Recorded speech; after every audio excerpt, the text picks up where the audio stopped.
Hey guys, today I'm out in Michigan driving a pair of Ram trucks. Let's talk about what you might want to get if you have $86,000 to spend on your next Ram.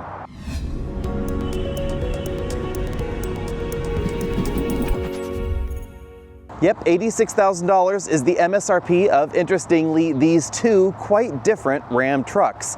They share engines, but they definitely don't share personalities. Here in the brighter red, we have the new Ram RHO. If you want to know how this drives on-road and off-road, that video is coming up soon. In this video, let's talk about what you get for your $86,000, because again, these two trucks are priced so similarly that, oddly enough, only $100 separates the MSRP.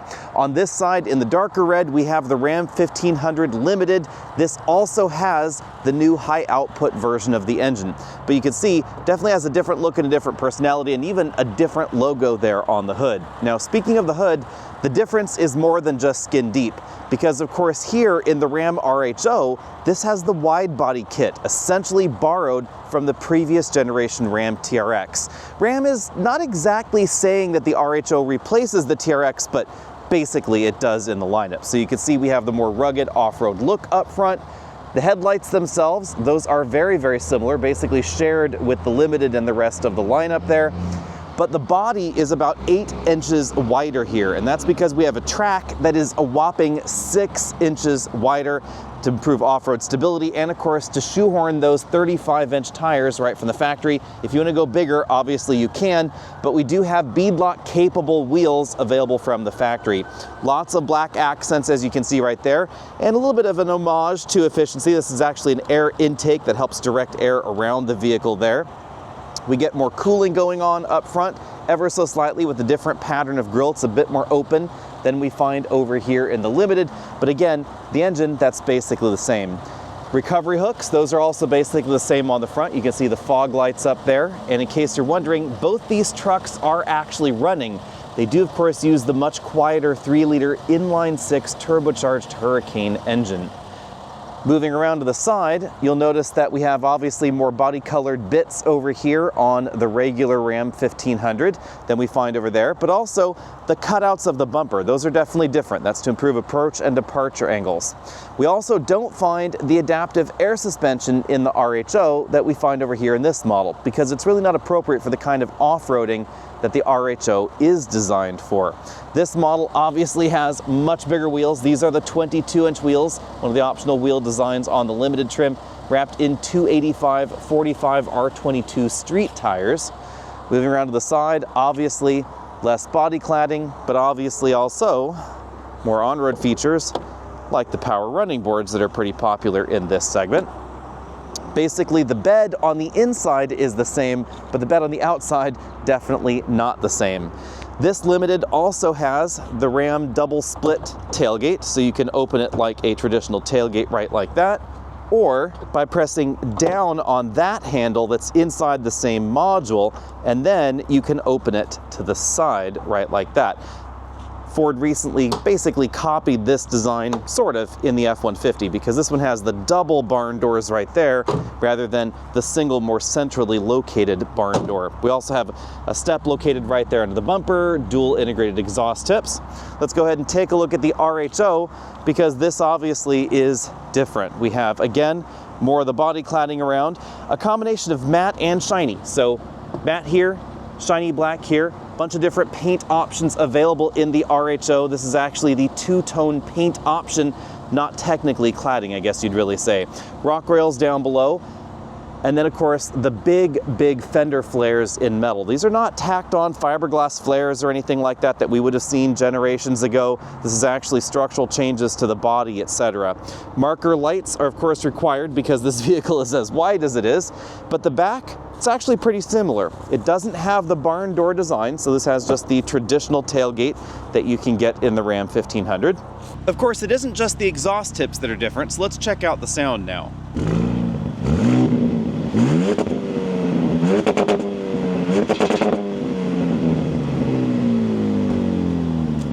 As you heard, there's definitely a little bit of BMW M product in that sound, just a little bit of burble, but not exactly a crackle and a pop. Here in the Limited, things are decidedly civilized.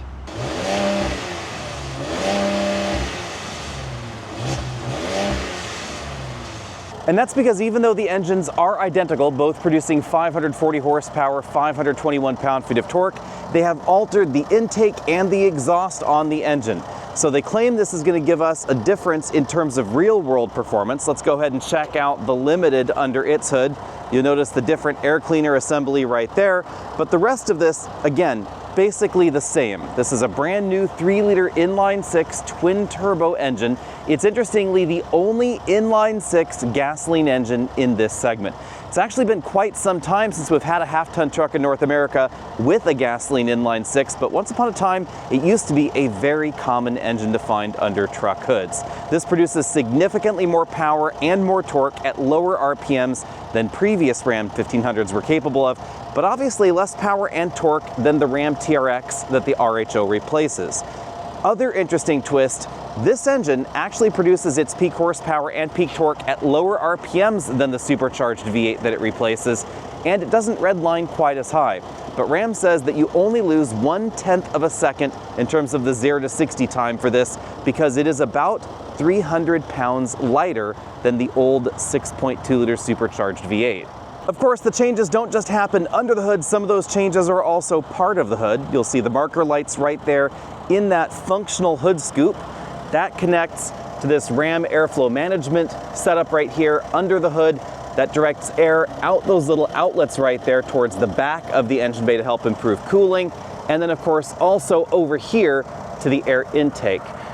On the other hand, these air ducts here are not functional. They're basically the same sort of non-functional duct that we find over here on the regular Ram 1500. They're just bigger and more pronounced. Now the RHO might not get an adaptive height air suspension, but it does have an adaptive suspension, and this has been redesigned with completely different internals versus the Ram TRX. Logically, a lot of that has to do with the reduced curb weight, especially the weight that we find up front. But it also has to do with the changes out here in the back because they've improved payload. So you can see over here, we have the Ram Active Terrain Dynamics Ram Blackhawk E2 dampers right back there. And they have improved payload capacity by up to 200 pounds versus the TRX. Let's go ahead and check out what the payload is on this particular model, because it's going to be over here on the door sticker. This one does not quite meet the maximum. It's up here at 1,209 pounds of payload. Let's go ahead and check out the Limited. As you might expect with the skinnier tires, you get a little bit less, 1,150 pounds of payload capability. Let's check out the interior now, because these are very similar, but there are some key differences. So we have the powered seat controls right there for the driver's seat, 4-way adjustable lumbar support. These seats in the Limited trim here are heated and ventilated, and they offer the same sort of massage functionality that we find in the Wagoneer and Grand Wagoneer. That's done by this massage button right over here on the driver's door. Window switches and controls there. Lots of buttons and switches really everywhere. So headlight controls are there. Find the controls for the power pedals over there. We have the full LCD instrument cluster, which I'll show you in just a moment. But the general look and feel of the interior is actually quite similar. If I go to the back, you'll notice one of the differences I'll highlight over there on the RHO. We have more of a traditional seat back look here with just a seat pocket, wood trim on the inside, the combination carpet and rubber floor mats. I think this is a really good idea because you can snap the carpet out and use it as a winter mat, and then in fairer weather you can snap the carpet back in if you want that more attractive or just more carpeted look, I guess you'd say. I definitely find myself swapping all-weather mats out when summer finally rolls around. Now let's take a deeper dive into the RHO interior. One of the interesting things about the RHO is that it is available with most of the same luxury touches that you find in the Limited and even on up to the Tungsten trim of Ram 1500. So features like the automated driving system. This is a hands-free highway driving assistance system. That full color LCD instrument cluster, you'll find those on the upper end trims as well. Of course, this is the sport truck, so we find the shift paddles on the back of the steering column. That's the one big change. We have down over here on that side, up over there on that side. This is part of the driver attention monitoring system for that hands-free cruise system. But you'll notice that if I look at the back of the steering wheel, these are not complete paddles because we still have the volume up, down, and track forward, backward buttons behind the steering wheel. The other big change happens over here, where instead of the shift knob that I'll show you in a moment in the Limited trim, we get controls for the RHO drive modes, and then some different controls down here like launch control, which you don't find in any of the other truck versions, hill descent control, auto start, stop, disable, then basically the same sort of four-wheel drive controls that we find there. There's no rear-wheel drive only mode. I think that would make this absolutely hilarious if they would give us that, but instead we have a full-time four-wheel drive system with an active torque split front and rear. We find the same big LCD right here in the dashboard. I've actually come to like the way this works with Apple CarPlay and Android Auto because you get a really big display for Apple CarPlay. I find it pretty usable. There are also a lot of duplicated controls physically, but if you activate the camera, I am a little bit disappointed that RAM doesn't use more screen real estate for the camera.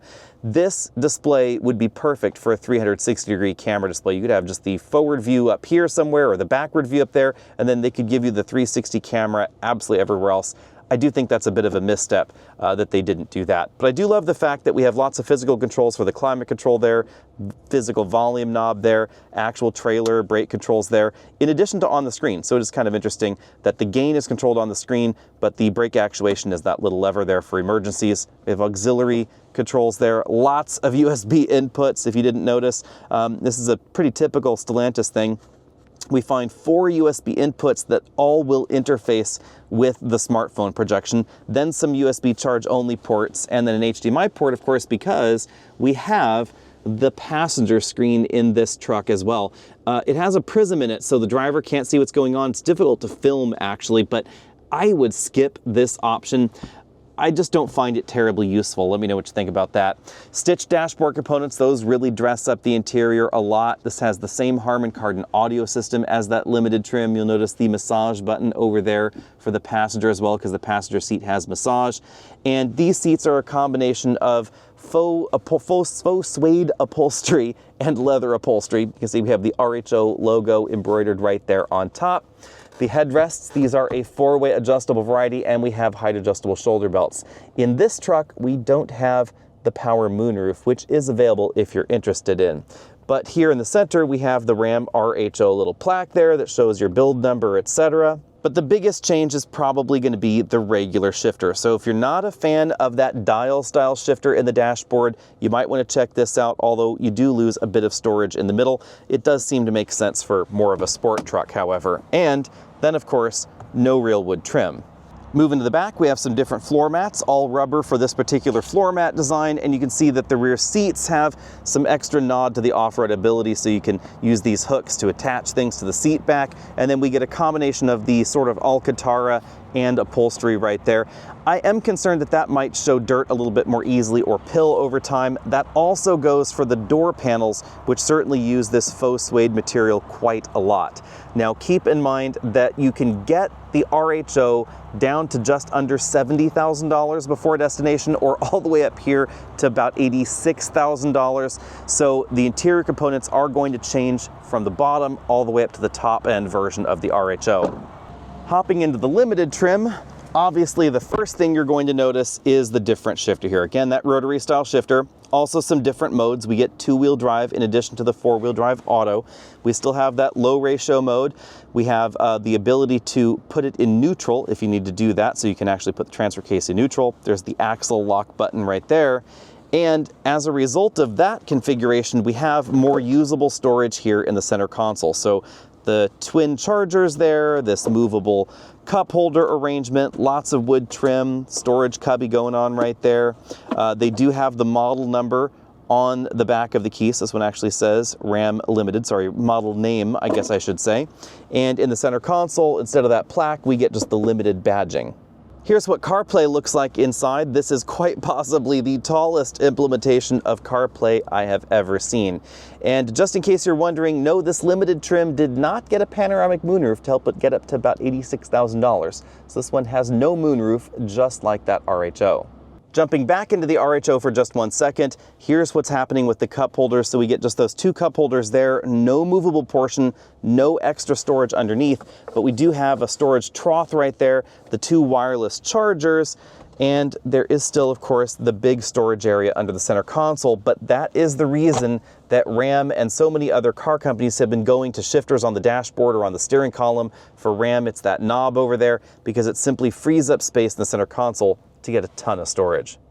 I might not be able to talk about how the RHO drives, but I can certainly talk about how this Limited drives with the same Hurricane engine under the hood, and we can talk about what the old TRX was like on the road.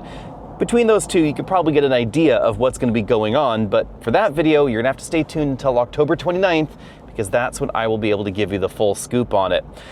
We have the same 540 horsepower under the hood, but this does not have launch control, and it does not have the active torque split transfer case. That's a key difference between this and the TRX.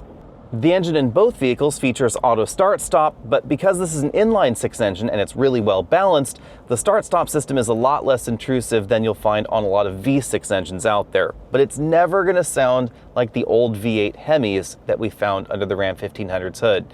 That's basically just progress. Rumor mill points to pretty much everybody going in this direction. Ford already has all but discontinued V8s. There's still one 5-liter V8 in the F-150. Rumor mill says that they're going to cling on to that as long as possible, but its future is uncertain. And in the Chevy lineup, the rumor mill also says that the next generation Chevys, they're probably going to get some more turbo engines, because right now they're really pushing that 2.7-liter turbo pretty darn hard. Although there are detractors, not everything is bad with this twin turbo engine, because it produces a whole heap of power. And 0 to 60 happened in this model in 4.3 seconds. That is actually a little bit faster than the quoted time on the RHO, although keep in mind this doesn't have all that the RHO has on it, so that probably factors in there. This is one of the fastest half-ton trucks in this segment, and it all has to do with that Hurricane engine. Over 500 horsepower, over 500 pound-feet of torque, and it's available really very rapidly thanks to the twin turbo design. Even if I'm just down on a lower gear and you romp on it, you get lots and lots of power. And because the power happens at such low RPMs and the torque happens at such low RPMs, this is great towing uphill versus the old V8s. There's just endless torque happening here. Now, downhill, that's a different thing, because we don't have the engine braking that we had in the 6.2 or the 5.7-liter Hemis that used to be available under this hood. Oddly enough, we never got the 6.4, but that's because the writing was already on the wall for the Hemi lineup. And that is the one area where you might want to look at the competition. If you plan on towing heavier loads and you live in a hilly area, yes, this will be able to control 10,000 pounds uphill, absolutely no problem. Gobs and gobs of torque, cooling's not a problem. We actually did some towing tests with the Hurricane Inline 6 already. The problem goes downhill. So if you live at 2,000 feet, you have to go back down to sea level, or if you live in Colorado or you're in the Sierra Nevada, that's definitely going to be of concern, because it's going to be harder to control those trailers going downhill. On the other hand, everything else about the Ram 1500 is really solid. The ride quality is easily the best in this segment, and you can thank the adaptive suspension systems that we have available. In this one, obviously, it's the adaptive air suspension. In the RHO, it's going to be the adaptive dampers on the regular steel spring suspension. I don't expect the ride quality to be vastly different from the TRX. I haven't driven that model yet, so I'm not breaking any embargoes here, but it's basically a reinvention of that same system. So they took all the components, they refined them, they didn't reinvent the wheel, they just refined them, replaced some internals, tweaked it for the extra curb weight, or sorry, lack of curb weight that we find in that model, because we had more curb weight actually in the TRX. And that's just what you'd expect from a cast iron supercharged V8 versus a thoroughly modern, brand new inline six engine. This engine is also going to be used in practically everything else that Chrysler and Dodge, etc. had a V8 engine in. So this is going to be the engine that we're also going to find in the replacement for the Charger and the Challenger. We're probably also going to be finding it in next generation SUVs from the brand. You can expect this is going to be under the hood of the Grand Cherokee at some point pretty soon. Right now, the Grand Cherokee has gone to V6 only, but we all know this engine is probably coming. I know a lot of you are sad that the V8 engine is dead. I have to admit I've shed a few tears over that myself. Is the inline six a worthy replacement? That depends on exactly what you're looking for. If you're looking for power, if you're looking for towing capability, absolutely. If you're looking for fuel economy, also absolutely. In the real world, this is better than the 5.7 if we're talking about the base engine, And if we're talking about this optional engine, it's about the same as the 5.7 with a whole lot more power, 540 horsepower, and you can get that in a bunch of different trims of the Ram 1500. You don't just have to get the Raptor, and that's one of the big advantages here. Versus the Ford lineup, if you want this level of power, you have to get the Raptor. If you want this much power in a Chevy truck, you have to do it yourself because it's simply not on offer from the factory. The one unanswerable question about the Hurricane engine is how is reliability going to be versus the 5.7 or the 6.2? To be honest, we just don't know, and we probably won't know for another few years yet. So if that's something that you're truly concerned about, you might want to hold off your purchase for a while, but turbocharged engines have proven pretty reliable over the last few years. Oddly enough, except if you're talking about a Toyota turbo in their trucks, that has been problematic. But that sort of problem can happen to any manufacturer, and it wasn't intrinsically a turbocharger problem. It wasn't a design problem either. It was simply a manufacturing problem. So more on that, of course, in a few years. At the moment, though, I would say there's a lot to love about the inline six. Now's the time to sound off in the comment section. Which of these trucks would you get if your own cash were on the line? The RHO started at $69,996. Right here it's around $86,500 or so. It could go up to about $93,500, including destination, with all of the options. The limited trim, that started a bit higher at $75,450. Again, here it is identically priced almost, and it'll go up to around $88,000. This is a nearly fully loaded limited, but keep in mind there are still 2 trims above that in the lineup. Now, just in case you were wondering earlier, I did have the adaptive air suspension in the limited set to its off-road height. Here's what it looks like on its access height. So you can see it is significantly lower than the RHO. The RHO is not adjustable in height, only the dampers are adjustable. Now, obviously the most controversial aspect of the RHO is going to be that exhaust note and the fact that we have the inline 6 engine under the hood. But I will remind you that the Raptor, of course, has a V6 under the hood. It's not going to be as smooth as this. It's not going to sound quite as cool as this. I do think this sounds a little bit better than the Raptor's engine. And importantly, that RHO gets 25% better fuel economy while only being 1/10 of a second slower to 60 than the old Ram TRX. And that has some real world applications. With the 33-gallon fuel tank on board, that will get you another 100 miles of driving range, significantly more trail range than the TRX as well. So there is definitely a reason that they opted for that inline 6. Just couldn't really hang around. The V8 couldn't really hang around due to global and US emission standards and evaporative emissions and fuel economy changes, etc. So that's the way they had to go. Let me know which of these trucks you are interested in, and of course stay tuned because the full drive review of the RHO, that's coming up pretty soon.